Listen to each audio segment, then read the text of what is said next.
Okay. The forest fire in the Wonderful Adventures of Niles. We're at 81% of the book, and Niles gets to experience a forest fire.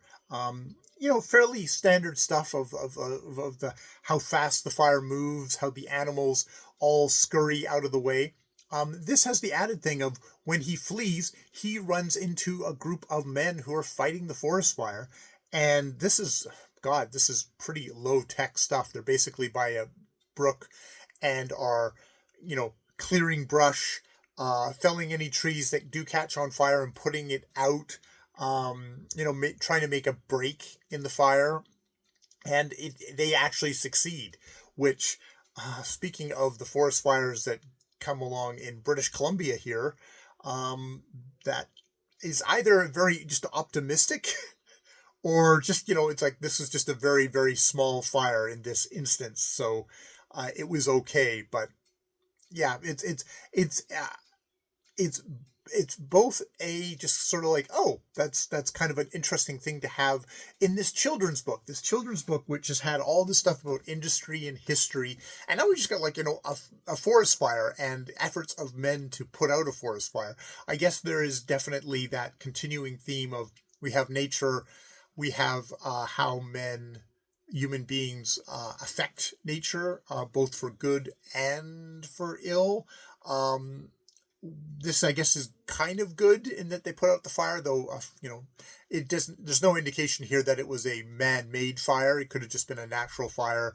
And so, there's a certain kind of stewardship that human beings put on stuff like this. It's like, we want to cut down these trees and make money from them versus having kind of natural forest fires, which clear area, clear brush. We're doing fire suppression. Sometimes fire suppression just means you build up the stock of dead and dried wood, so then things even burn even more. And there's also the thing of, at least in British Columbia, where fires are natural, but we've put a lot of cities and infrastructure and human beings in the way of areas which before had forest fires and no one commented on it because it was just trees burning down, even if we wanted to harvest that resource. But now, it's like, oh, people's homes will burn down because we've gone and put lots of people's homes in areas that are prone to forest fires.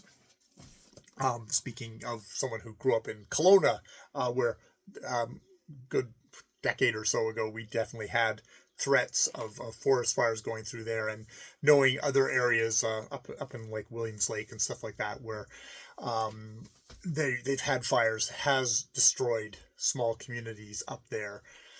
It's a thing. It's fire season. It's a part of a seasonal thing. It's not a unnatural thing. What's the unnatural part is that we've intruded more and more into these areas. And, I'm an idiot on the coast who's talking about this in a very detached way.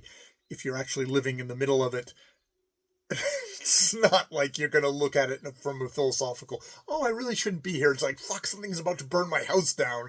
God damn it. That's kind of existential there. So yeah, interesting little section.